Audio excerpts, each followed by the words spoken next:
enough that you guys will get the gist of it. This is like a 2-hour thing I'm trying to combine into maybe 20, 30 minutes here.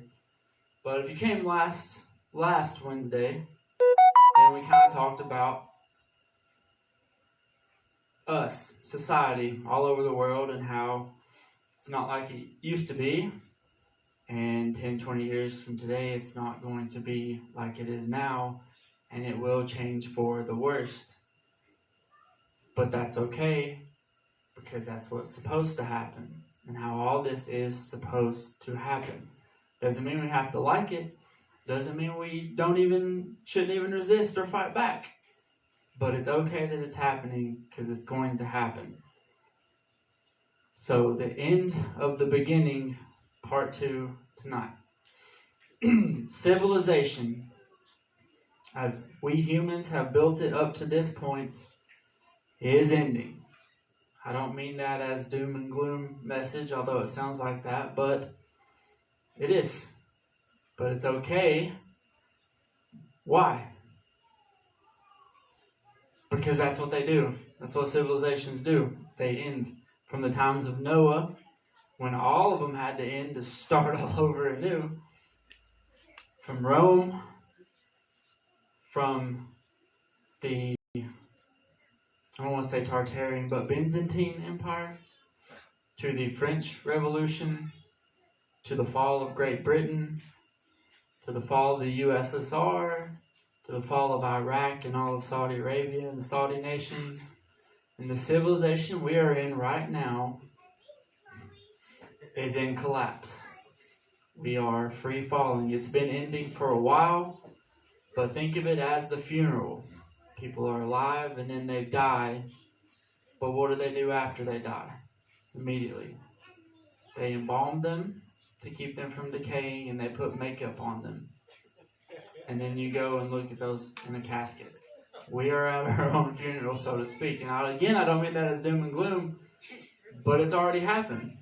It's already happened. We're just holding on with everything in, and you know it's getting weirder and weirder, because all these societies, all the ones I just showed you, as they're collapsing, the people in power know it's going to end, so they squeeze as tight as they can, and the rules and the laws of the land just get ridiculous. So we're not seeing anything new now that we haven't seen before. But we are in a collapse. But don't be afraid of that. There's nothing to be afraid of, even though it's collapsing. Because our world, not just in America, but all of them, have been so corrupt to the point that they have rotted from the inside out, and we're now seeing those spots appear on the surface. It's the entire world, not just us. So Matthew 24, and Jesus answered and said unto them, Take heed that no man deceive you, for many shall come in my name, saying, I am Christ, and shall deceive many. And ye shall hear of wars, and rumors of wars. See that ye be not troubled, for all these things must come to pass. So let's talk about everything that's happening right now. Everybody heard of Kazakhstan? Their government just fell. They were just taken over by what could have been Russian ghost military or Russia sleeper cell units that came in to take over power. Maybe, maybe not. But either way, they kind of caught the blunt end of it. They're the number one supplier in the world of uranium, and also number one in the region for crypto mining. So it's kind of a weird nice little spot to have from either end. So maybe it could have happened this way, could have happened, who knows. What about the Ukraine? Everybody heard about what's going on there right now? Well, it depends on who you listen to. Don't ask how I got this, but the situation around the Ukraine concerning threats and national security. So this was my life for about 3 years when I was in the military. I made stuff like this for about everything you can imagine. This is the Ukraine, and here are all the Russian forces staged against it. I won't break it down for the sake of time, but it just means mechanized infantry, which means infantry with tanks and some other stuff to shoot really long distances with. They basically surrounded the Ukraine, 1,300 tanks, You have 1,800 artillery craft, 330 aircrafts, helicopters, 6 submarines. And that was in 2021. Summer of 2021. They were already there. Nobody said anything about it then. So then we get to kind of today's layout of this. And they're still there. It's just they very much increased. And the new things that we're seeing now is they're blocked by Seaport by the 5th Russian Naval Unit. And they were going around to Ireland. Did you see what Ireland did? That cool thing that Ireland did? All the fishermen boats together just fishermen of Ireland got all their boats together and went out and disrupted the Russian, Chinese, and whoever else's military training exercises. They're just like, you guys can't shoot anymore because if you hit us, you start World War III. So that's pretty funny. But either way, they're surrounded the Ukraine. Now, if you watch the Russian news, they're going to be like, we're not going to go in there. If you listen to our news, it's any minute now. If you listen to Ukraine, they're like, I wish both of you'd shut up so our country doesn't get taken over if one of you makes the other one mad. So you have 3 different sources coming from all over the place. But wars and rumors of wars, it just so happens to be the big one. This is their plans on how they would go in when they have it. It's also their range from their artillery, where they can do from now, just where they're staged. Pretty much the whole country. But the end is not yet. You shall hear of wars and rumors of wars, see that ye be not troubled. For all these things must come to pass, but the end is not yet. Jesus said that. For nation shall rise against nation, and kingdom shall rise against kingdom. So it's going to happen, if not there, one way or the other. And there shall be famines and pestilences and earthquakes in diverse places. I don't know if any of you guys keep up with the weather. Getting very weird lately. A lot of explosions and volcanoes and a lot of other weird stuff happening. All these are the beginning of sorrows. So even after nation rise against nation and pestilences and famine, you've just entered into it. It's just beginning. So for the first time ever, we see the scales being tipped to the favor of sin and Satan. There's used to, even Hitler, when he was taking over, was guised under, we're still a Christian nation. The Ukraine, the USSR was like, we're kind of Christian, until they did win World War II, and then they got rid of religion altogether. Because that's what happens in communism. You can't have somebody higher than the state, even if they're divine. But first time ever, we've seen the power shift for Christians have been more quiet than non-Christians. And that's allowed sin scales to go highly in their favor. You see it in the TV shows and everything. It's just made its way into every aspect of it. But what has that done to us? Now we're getting to the point of tonight. How does that affect us as Christians, as just human beings in general, flawed humans that we are? Because it has affected us. Even me. Especially me, but everybody else. So let's get into the psychology of now. How has it affected us? And kind of hold tight to this. It's easy to understand, but it's not an attack on anything or anybody, because it's happening to me as well. But the psychology of now, you'll see, I'm sure all of you can agree, there are things happening to people. The first and foremost is atomization. Does everybody know what atomization kind of means? It just means, so you get water. Let's say you just get water and you spray it out of a spray bottle. It's kind of an atomization. So that thing back there that you drop the drops into, pour the water in, you turn it on and the vapors come out, that's called an atomizer. But atomization, it means this. Everyone has their own little holes they can get in now. Just separate. Everybody can be in the same room, even side by side, and yet still mentally, physically, emotionally, spiritually be miles apart. You've seen it happen. Even me, we'll sit at dinner, my mom, mother, and father, and we will all get on our phones. Like, I'll even do that. Mom says she don't, and she doesn't sometimes, but we will. And then, instead of looking down at your phone, what's the next step? You bring your phone to you. So now you can be side by side and you can't even see each other. You can't even be around each other. You kind of go along with a different step. And this is already happening, and it's all part of the plan, as you see here. This is Mark Zuckerberg. I don't know if you guys know him. He owns Facebook. The reason you have a Facebook is because of this guy. and he just converted his whole company into a different name to create a whole different world for you to live in, so long as you put his goggles on. And weird things have already happened. Somebody already paid $500,000 to live in a virtual world next to Snoop Dogg for virtual real estate that doesn't even exist. $500,000. But either way, this should terrify everybody. I don't know how many movies have to be made warning people not to do this before people realize this is not a good idea. But it's called meta. Be careful of it. Look at what meta even means. Pay attention to that. And so, after we've been atomized, since you're kind of on your own a little bit, you become more individualistic. Now, I know it's been falsely pushed to us that being an individual is a good thing. Like, oh, be an individual, just be you, be different, stand out. And while sure some of that is true, and it's certainly portrayed as true, we're made as humans to be around one another. Make another human by yourself. You can't do it, right? So the fact that we're even still all around is because our parents weren't individuals or individualistic like that. So the psychology behind individualism is it's kind of like the opposite of playing Jeopardy versus being on like a Scholars Bowl. So in Jeopardy, everybody's fend for yourself, answer the questions, whereas in something else, you're answering as a team. You try to bring your team forward with your strengths instead of just push your own self forward with your strengths. You don't have a we mentality, you have a me mentality. And even on a small scale, it happens to us a little bit. It happens to me. It's happened to all of us. It's hard to stop, but hopefully just drawing a little bit of attention to it, you'll catch yourself in these moments and be like, whoa.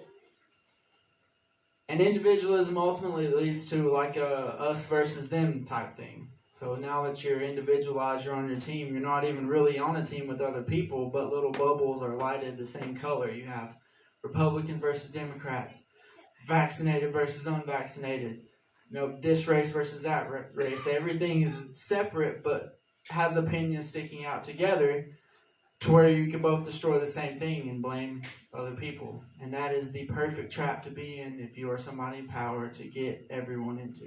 Fighting down here so you can observe from up there. Even though everything is falling, even though you're still falling, you want to land on top, so to speak. And all this leads to, all this individualism comes down to hypersensitivity. Even myself has fallen victim to this, as long as everyone else.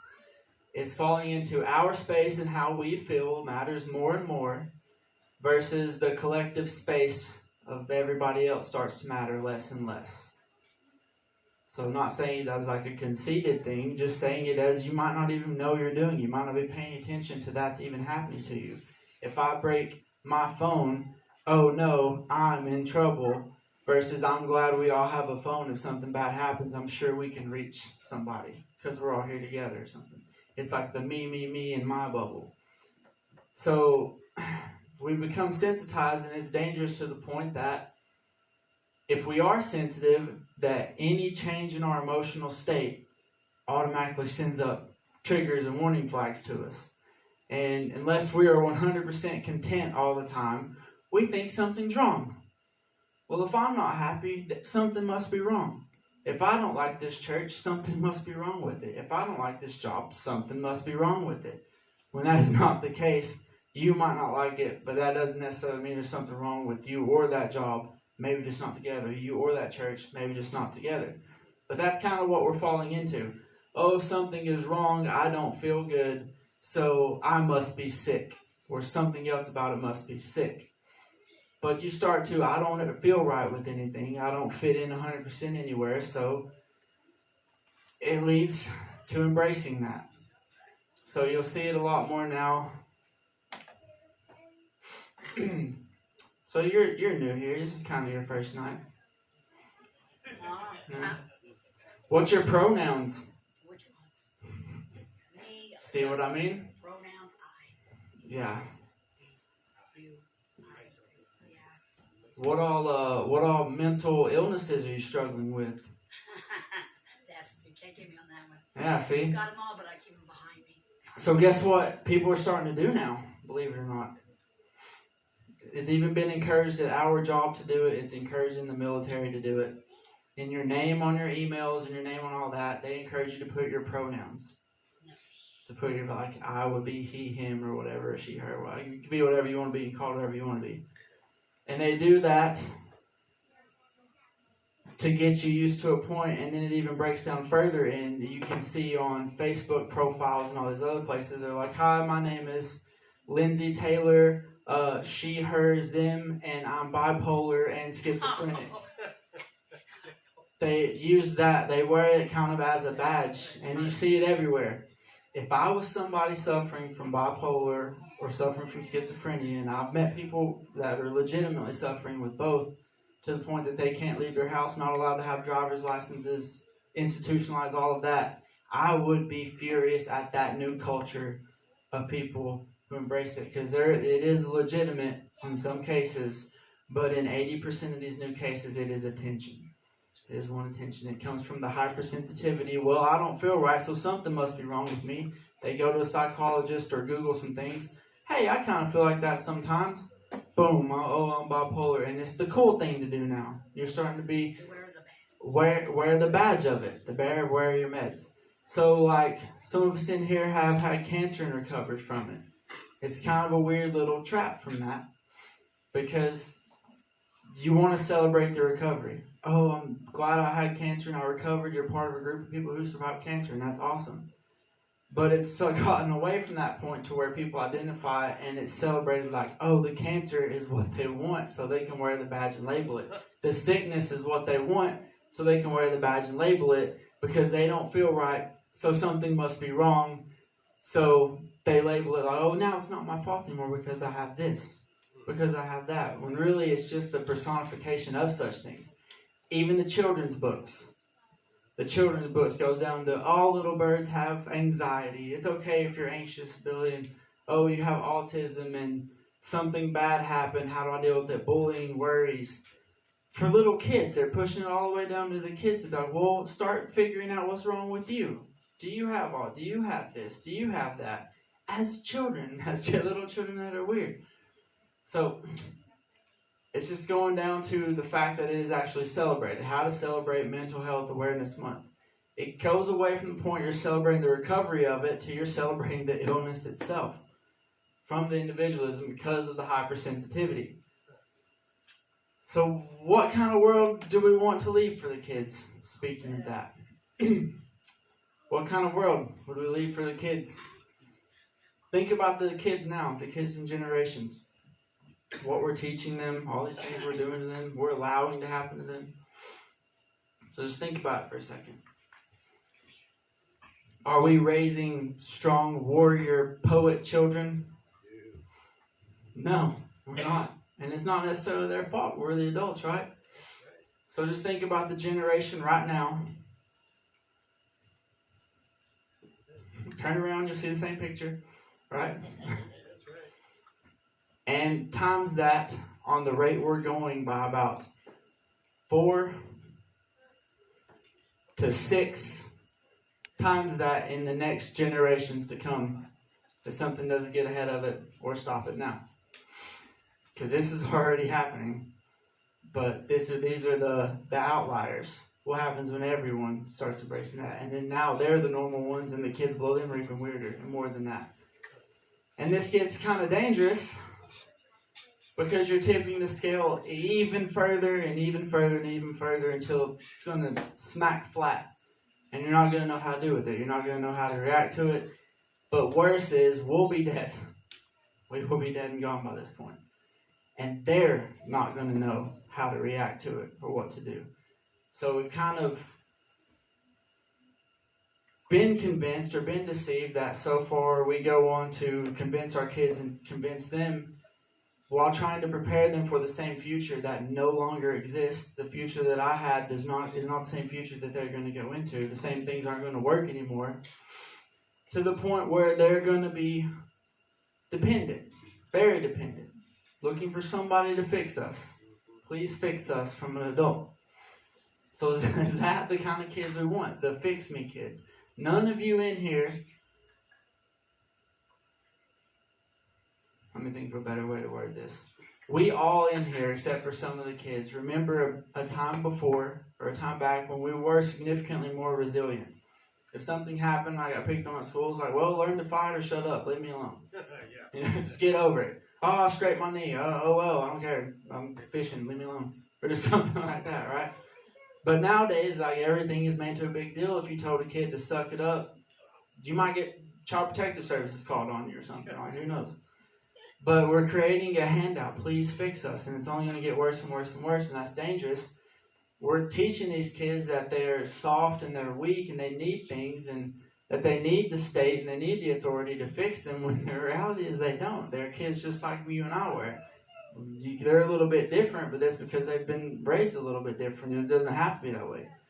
So where I would scrape my knee or play sports and get hurt, and people would be like, oh, whatever, suck it up. I'd break my arm in half. Mom wouldn't take me to the doctor for like 2 weeks. True story. It's like, oh, you're fine. Leave it alone. But we're teaching these kids that they aren't as resilient as we were when we were kids. You just hear it said every generation gets weaker. Well, that's the people who were strong at one point's fault for letting it get that way. So they don't need people to fix it for them, but they're going to unless something kind of happens and changes. So do we want to create a generation who is dependent on big pharma, big corporations, and big government to control them, to lead them in every single thing that they do? I certainly hope not. I don't think so. I don't know that that's what we want. But it is very late. It's very late in the ball game. The train is way ahead, and if we start sprinting now, there's even a very, very, very small chance we'll ever even catch up with it. So, not saying doom and gloom, but we're dropping the ball. We're sitting around twiddling thumbs, and the enemy's not. It's going full speed ahead and driving with that. So, the problem with that is when they become very, very dependent and they don't have any answers to their problems, not only will they fall victim to the big government, big pharma, the government, the authorities that be, they'll beg for it. They'll ask it, please fix us. Okay, what are you willing to give me to fix you? Anything and everything you want. Boom. They won't just get tricked into putting it on. They'll beg to have it put on. And why not? Would you rather live in the world that the people before you left for you? Or something like this, where you can do whatever you want, be whatever you want, change anything, live next to Snoop Dogg. Hey, everybody can. So which world would you pick? Can you blame them for that? So why is that important? Why is it so dangerous? What's so bad about just putting some goggles on and living in this world instead of having to live like these people in this world? Well, let me tell you why. And I beheld another beast coming up out of the earth, and he had 2 horns like a lamb and spoke as a dragon. And he exercised all the power of the first beast before him, and causeth the earth and them which dwell therein to worship the first beast whose deadly wound was healed. Now, he doeth great wonders, so that he maketh fire come down from heaven on the earth in the sight of men.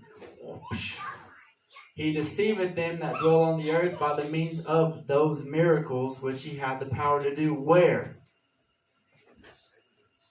In the sight of the beast. So long as he was within the sight of the beast, he had the power to do whatever the beast did, as long as he was in the sight of it. Saying to them that dwell on the earth that they should make an image to the beast which had a wound by a sword and did live. And he had power to give life unto the image of the beast. To the image of the beast, which had the wound by a sword and did live. That the beast should both speak and cause that as many as would not worship the image of the beast should be killed. Come here or die. Right?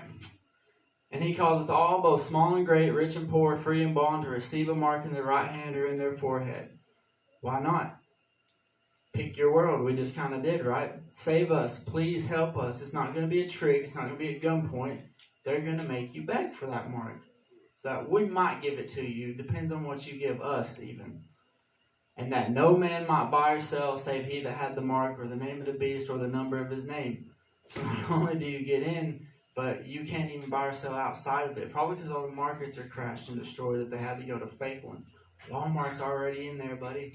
You can already go to Walmart in the metaverse. You can shop in Walmart in the metaverse. Go aisle by aisle, pick your groceries, put them in your cart, pay for it, and actually drive to Walmart and pick it up in your car. Everything you just shop for.